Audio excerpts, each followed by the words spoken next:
Hi, welcome to D10tion, where we pretend to know what we're talking about when it comes to D&D. I'm your host, Tristan. I know nothing about this.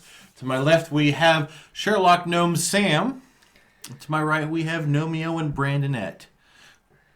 I give all of these no points. Would that be gnome points? Moving on to Gnomes! We're continuing today our journey into the different races of D&D.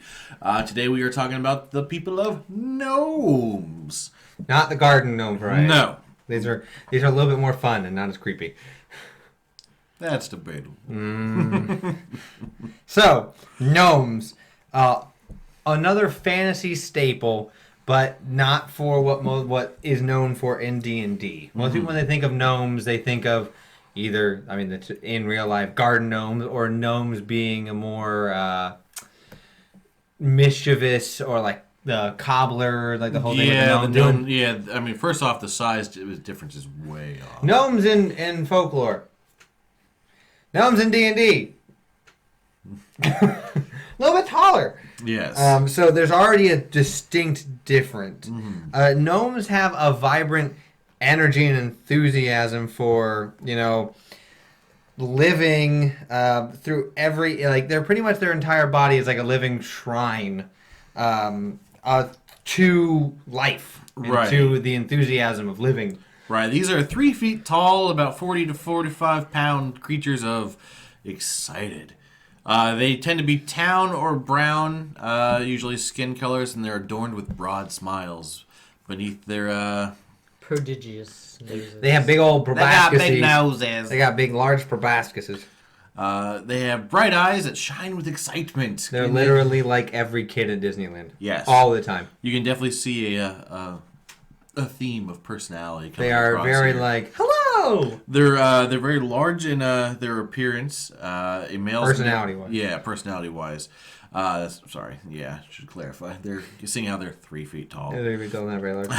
A male gnome's beard, in contrast with his wild hair, is kept carefully trimmed and is often styled into curious forks or neatly points. So pretty much their hair can just be absolutely crazy, but their beard will be very clean and well kept and pointed. This is where you'll see the same aesthetic as a lawn gnome, because they tend to have the very long pointed. Yep, that's an aesthetic that traveled over. And as far as their clothing, they are like the bedazzled race. They tend to have very tan or earth toned clothes, but it's often bejeweled and bedazzled and embossed. So it's kind of elaborate. They're very presentation forward. Yeah. They're like, here I am! It is I! They have very much the peacock personality. Yep. Yeah. As far as gnomes are concerned, being alive is a wonderful thing. They're very joyous, very Yes. happy, very I'm alive and life is good! Right. They try to squeeze every ounce of enjoyment out of their 3 to 5 centuries So, of life. yeah, 500 years is a good cap. Right. This is where, the phrase of "I'm here for a good time, not a long time." They're here for a good time and a long time. They make every day a good time. Yes. Humans might wonder about getting bored over the course of such a long life, but they're just like, screw you, I'm having fun! I'm going to do whatever I can, and most people, when they think about that, they go, I'm going to make gunpowder and make explosions happen and have fireworks and festivities and have a rager every night. We're going to work hard during the day and party every night. And I think because gnomes have such an excitement for life, they often talk very, very fast. They sort of can't capture their ideas fast enough and get them out there. They're easily excited people. They have wild exclamations about things. And I think that's just their kind of nature. They're very jovial. They are very opinionated. Yeah. They also have they have their ideas, and they're very willing to give their ideals and opinions on things, but also still listen while they're trying to talk. Right. These are the kind of people that love jokes of all kinds, particularly puns and pranks.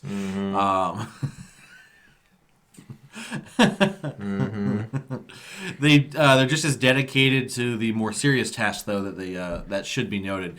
Many gnomes are very skilled engineers, alchemists, tinkers, and inventors. Very crafty with their hands. Right. They are willing to make mistakes and laugh at themselves in the process of perfecting what they do, taking bold, sometimes foolhardy risks, and dreaming big. I blew up my barn. Did it work? It sure did. Gnomes tend to live in more like hilled areas, wooded areas. They tend to live underground, but not like dwarves do. They don't like live deep in the mountains. They live like in a side of a hill. Like a hobbit burrow. Or Yeah, something. pretty much. Right. They take like, oh, this is a nice hill. I could probably build a small house inside here. And they do. And they have nice little, as most people compare, hobbit holes. But they're not the hobbit-like race of... They're kind of like hobbit-like race, but there's a different one, and we'll talk about them later. Yeah. But the gnomes are like a mix between tiny, fun person, and they live like hobbits. That's the weird way to think about it. Gnomes who settle in human lands are commonly gem cutters, engineers, sages, or tinkerers. They're like the people who have fine jewels and they set up shop to be like, come get my nice trinkets and like jewelry, as well as I've made this new item that can help you do this, or I've made this that can do this, and it's also very pretty. You'll also find them being teachers or tutors. Yep. Teaching generations of a single human family over the course of his or her long life. They're smart. Mm-hmm. Yeah. When it comes to nomenclature, though, they have way too many. So gnomes might have as many as like half a dozen to a dozen names. It could be the name of their mother, father, clan, elder, just somebody in their clan. They like that name. They have nicknames to go with it, so they might have several names. But they learn to generally stick to 3 of them. So their name might be a combination of like Alston, Baron, Ashearth. Like that might be their name. And when they talk to people who don't like a bunch of names, they'll try and be like, okay, these are my name. Like, this is the 3 part of my name, like she just did. They just do whatever the heck they want. Yeah, like, oh, you're stuffy with names, I'm going to give you 3, then all you have to do is remember 3 out of my 15. Right, yeah. And gnomes are just, they're their own thing. They don't care about anything. They're just like, you don't like my name? Fine, it's short now. It's like, oh, I've changed it from last time you've seen me. What? Why do you keep doing that? Because it's fun. So, there are so many, like, names, like Finipper, like it's a nickname, or Ku or Nim as nicknames, actual names, Alston or Brock. Like, they can be really weird to Brock. I think they have rather silly names, like Waywocket. It's a silly name. Karamip. Timbers. Like that, Karamip and like completely different. Like, one is a nonsensical, one is a word that exists in real life. Stumbleduck. Sparkle Gem. Like, those are some. Get silly with your gnome names. They're literally as fantastical and as silly as you want. Yes. They have, as silly and fantastical, they have a born curiosity. Yes. Curious and impulsive gnomes might take up adventuring as a way to see the world, or for the love of exploring. Again, they're so ambitious in life in general. It's not surprising if one just picks up and goes, I'm going to go do stuff now. And you're like, Have fun. okay, bye. The rest of the gnomes are going to be like, bring us back something cool. Yeah. They're literally born adventurers. If you want to be an adventurer and you want to have like that wild, like, I'm experiencing life at its fullest, gnome is a pretty good way to start that. Yes. Now, like with other races, there are some subclasses of gnomes, and we'll go into them. But just as a basis of a normal gnome, these are going to be some of the things you get. And Sam, you want to start us off with what bonus they get? So you get an intelligence score increase of 2, which, Makes sense Pretty because smart. They're smart like I boys. said, they're smart. They make things. They're tinkerers. They have to be smart to do that. But, doesn't necessarily mean that you have to play a smart class. No. You can just have that be like a nice little bonus. Yep. Right. I mean, but that definitely plays into the fact that if you're studying for your lifespan of 300 to 50 to almost 500 years, you're going to learn some stuff. Yep. Gnomes usually mature the same rate humans do, but are often expected to settle down into an adult life by the age of 40. But again, that doesn't stop one from being 125 and being like, I'm going to go do stuff now. So, alignment-wise, gnomes are almost always good. Somewhere on the good. They tend to be toward law and like engineering researchers, people that are for the good of society, for the good of the group, but not a clan sense, just for civilization and humanity as they are. Right. It's that simple pleasures mentality. And those who like a little more pleasure tend to be a little more towards chaos and neutrality and a little more Tend to be jokery, more like- trickstery. Right. Yeah, tricksters, minstrels, things like that. Right. Like even the ones that are a bit more trickstery and stuff like that, they still tend to lean towards playful versus like vicious. Like even if it's a prank that ends up hurting someone, it's not out of pure malice. It's more of like it was a good prank. Yeah. So they may be more chaotic neutral at most. As So- a gnome, you are smaller, but your size is smaller, so you're between 3 to 4 foot, and you average about 40 pounds. And your So size is small. you are literally light enough for most people can carry you without having to make a strength check. Right, and this because of your size, your speed is also 25 feet. Little legs. Now, much like some other races that we've talked about, being accustomed to life underground, you have dark vision. Yay, dark vision. It's so useful. Right, and again, dark vision is where within 60 feet of you, you can see dim light as if it was bright light, and darkness as if it were dim light. You can't discern color, though. We didn't mention that, but you can't discern color. If you're in darkness, everything's just gray. Yeah. Something's rated gray. This is blue? I don't know. Double D, double D. You also get gnome cunning, which means you have advantage on intelligence, wisdom, and charisma saving throws against magic. So good. Yeah. Almost everything relies on that. The only two are Dex and Con. Right.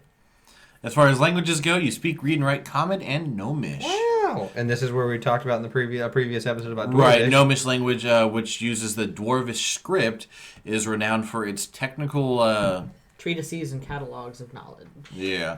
about the natural world. So- So yeah, this is like we've discussed before, where it uses the Dwarvish script. It's a lot like reading something in Spanish, which uses a lot of the same English letters, but they're very, very different. So you can pretty much, if your game allows you, can try and make a little bit harder of a check to understand the language if you're reading it. Right.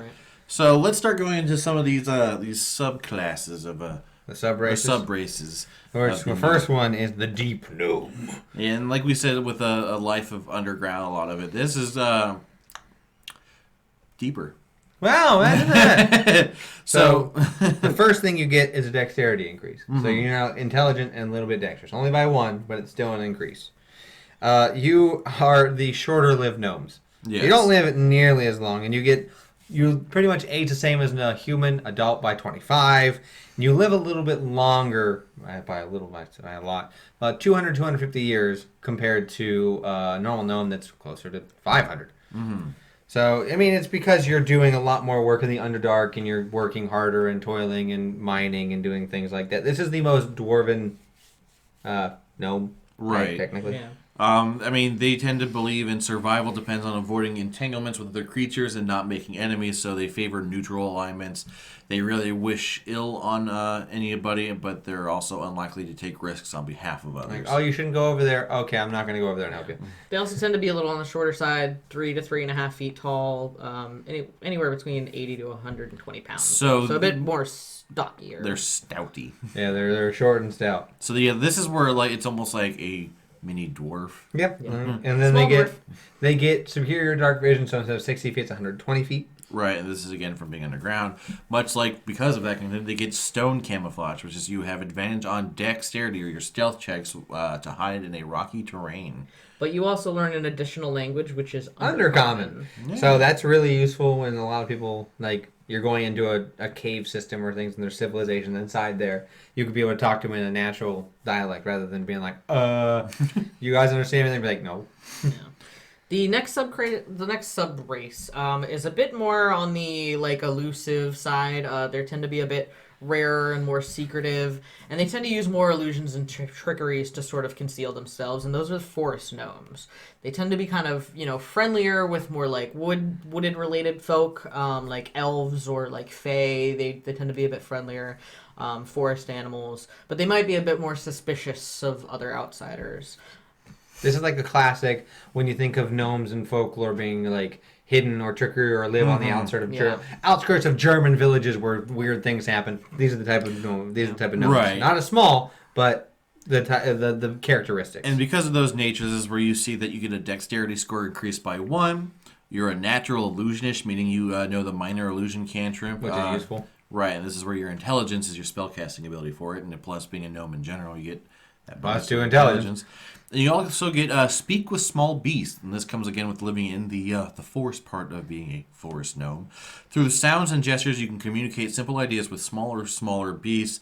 Forest gnomes love animals and often keep squirrels, badgers, rabbits, moles, woodpeckers, and other creatures as beloved pets. So you can pretty much like try and talk to anybody who's like badger smaller.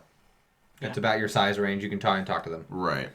So then after that, we head over to the rock gnome. Yeah. Wait, wrong rock. Are you sure? Yeah, more stone. Oh, okay. And more So stone. yeah, as a rock gnome, you have a natural inventiveness and hardiness beyond that of other gnomes. These are the most tinkerers in the classic. Like I make things. Right. I make different automatons, or I make different mechanical weapons or mechanical things. So this is where you get your clockwork or your automaton making gnomes. Clockwork. No, good clockwork, not my clockwork. So your ability score increases, you get a con increase by 1, so you're a little more hardy physical-wise. You may not be as hardy futuristic-wise, but you can take more damage. You also get something that's really good if you want to be the new Artificer class.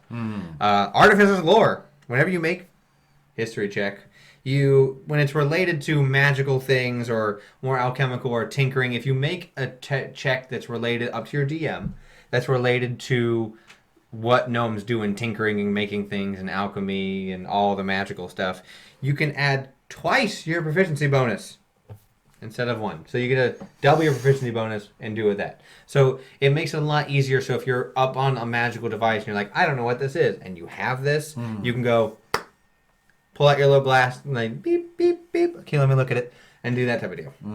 You also get Tinker. So you have proficiency with artisan's tools or tinkerer's tools, and using those tools you can spend an hour and some gold, some materials to construct a tiny clockwork device.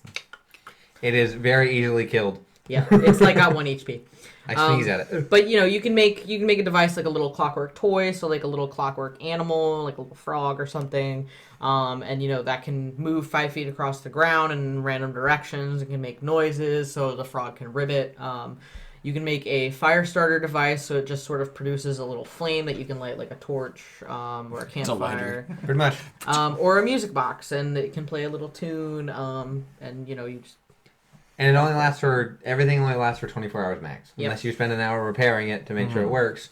Everything will only last up to 24 hours max until it's broken or until it uses its usage and you have to restart it. But you can have 3 of them active at a time. So you could make a toy, a fire starter, and a box. Yep. Where you just release like 3 robotic mice in different directions. Exactly. Yep. So those are good. I mean, those are each good for their own thing. No one has a way to start a fire. You can just be like, Right. doing it, okay. Music box if you want to make a distraction or give a gift, or if you want to, the animals, the toys are terrible gift to give. Dies in 24 hours. It's a Here good you way go. Thanks. You're never going to see someone again. You're trying to get something out of them. That's a valid point. So those are the 3 sub races. Out of those 3, I am impartial to the Tinkerers. Yeah, I'd probably agree. Which I think is a good one. I'm probably more partial to the Forest Gnome, mostly for that Illusion. minor illusion and that dex. And I think it'd be really cool to have like a little rabbit as a pet. Valid point. This is my pet bunny. His name's Sir Eat Your Face. Oh boy. Oh, that took a turn. So that if you want to make a gnome, they're most driven towards intelligence-based classes and more dexterous-based classes because they're smaller size, their intelligence. So if you want to go simple, the simplest one is wizard because your intelligence, or the artificer class. Now that's official. It's coming out in November when this video is released and made. Coming out in a few months. So the artificer is an intelligence-based class. So that's a really good way to, if you want to maximize a gnome and put him into the tinkerer line, that's your way to do it. But you can do anything. You can become a bard. If you really wanted to, you become a paladin. Be an interesting paladin. It would be an interesting paladin, but you can. Yeah, this is definitely one of those things where if you're looking to play a character specifically who has a great deal of love in life, if you're a player who's looking for a character whose race is already going to be similar to your personality, as far as like, man, I just want a character that just loves everything. A gnome is a great place to start. Bing, bang, boom, you got it. And you can just, whatever class fits your fancy and fits your scores, do that, which is perfectly fine. And it should be near, like, even if you're looking for, like, a race where you want to do more damage, this is where your class can really do things. Like, we've talked about things like dragonborns or humans and stuff like that, which are usually fit really well for, like, fighters and barbarians and stuff like that. You may be a little reluctant to be a gnome, but, I mean, using something like a gnome and doing something like a wizard, we've seen it where they are just bomb at causing damage with the certain spells and modifiers and stuff like that. So don't let something like the size of a gnome really kind of deter you from making. You can still do damage, right? Because even if you do something like a rogue or something, you're still small and you're still going to be able to use that to your advantage. Rogue is another good class for gnomes. Right, especially if you pick that forest gnome, get that minor illusion, that extra dex. You can be intelligence dex, you could be a mastermind, or you could be an arcane trickster, which would definitely make sense for gnomes. So that would give you your rogue subclass where you use intelligence, so your intelligence wouldn't go to waste and your dexterity be high. So then you'd be able to cast more spells, still be a rogue, and deal big damage even though you're a rogue. I mean, small sneak attack. So that D6, no one's gonna be able to see you. Yeah. So as always, let's talk kind of briefly about our favorite gnomes that we've encountered, made, and what have you. So let's start with Sam. All right. Well, I mean, I've made some gnomes that I like, but I think my favorite gnome that I've encountered was one that you made. Good old Ren Goldenrod. Ren Goldenrod. He was quite a devious little guy. He was he was in stark contrast to how gnomes are normally are, like super fast, super light and quick, like enjoy life. He was very deliberate and slower and very cruel. Yeah. He was when he was talking about the gnome that does big damage, Ren did. He was a wizard school of evocation. His whole thing was, if I'm gonna hit, I'm gonna hit hard. Yes. Fireball. Literally, that was the whole thing. It was very cold, cruel, and deliberate. If he was gonna try and deal damage, he was gonna have a purpose for the damage, and he was gonna make sure it stuck. Yeah. So it's an interesting way where I use the gnome intelligence, and I used I made one that had dexterity, so he had a little bit harder to hit, and he played into the intelligence, but then I played against what gnomes are normally known for. So then that made a cool dichotomy and a cool character where he was all brain. Yeah. I really did like Ren. I thought it was an interesting character. All right, so how about you, Brandon? I mean, Besides Ren, one of my favorite NPCs is Wesley and his Wonder Emporium. No good old He's Wesley. literally the epitome of, he has a shop, he's very bedazzled, he's very boisterous, and he very loves life. So he is like the homebody version of a gnome, where he has his own thing, but he's seen the world, he's been alive for a long time, so that's why when the group goes and talks to him, he's very like, hello, and very like I said, boisterous and loud. Yeah. So that's his thing of being like, that's his part of life. He's a big tinkerer. He's big at making things. He loves to make things. So yeah, that's kind of the cool way that's one of my favorite NPCs ever. Right. So now I have to date not made a gnome yet. How could you? I don't see you bringing up your gnomes. Well, that's because you guys haven't encountered them yet. Oh! It sounds like a cop-out to me. Plus, Ren's just too good. Ren is really good. I do like Ren. Right, and that's where it comes down to. Check out With the the one gnomes that we've interacted with, the Ren and then Wesley have been the two that have very much an impact. Again, playing with Ren as a character in the campaign that I was part of, it was definitely one of those things where you saw a gnome did like fireball. And you're like, oh no. Oh no. And, with someone like Wesley, it's a character that we've created essentially a bond with. And again, there's the aspect of us knowing that he's pulling a fast one on us as far as like the voice part of him. Which is really, it took a little bit. You guys interacting with like 3 times, and we're like, oh wait, now well, because I think it was the first time we met, and someone had caught the tail. I think it was Liren who caught the tail end but of it. Never did anything with it, but until like the day he forgot to turn on his voice. Oh no! But yeah, gnomes, super fun to play. Play them however you want. But if you really want to lean into the gnomish tradition, make them somebody who makes things or is intelligent. Lean into the intelligence. Don't have to make them hoity-toity like I'm a smarter person than you. Because gnomes, if you want to play into it, aren't like that. They're intelligent and they want to help people and they want to give back. This is where in my head I see it as almost like Bill Nye the Science Guy. Kind of. Like very intelligent but wants to pass on that knowledge more than anything else to teach people how to use it, to have something to give other people. So you make Bill Nye 3 feet tall, and You can be able to make a device that can start fire and explode. There you go. So gnomes. Again, I really want to emphasize: don't let something like a smaller character, because there's going to be a lot of times you're going to want to be like, I don't want to make a tiny character. What's the point of it? I mean, Dungeons and there are Dragons. lots of good things about having a tiny character. Exactly. Excuse you, if you have a tiny spellcaster that's only that much, your big barbarian or whoever can put you in a backpack. You can then be hidden and be like, surprise fireball! Ha! Yeah. So this is where like. Don't let a size of a character, and I'm sure we'll talk about this when we talk about things like halflings and stuff like that. It's not about the size of the adventure. It's about how big of a fireball you can throw. I was going to say how creative you can be with something. Oh, yeah. So, that too. That too. Whatever. So definitely look into halflings, and again, use the basis of their personalities to continue on. Again, if you're looking for a character that's going to have a great deal of joy in everything, a gnome is a great place Gnomes to is the way go. to do it. You want to have them live up the party that is life? Gnomes. Yes. So, until we see you guys next time, D10tion dismissed.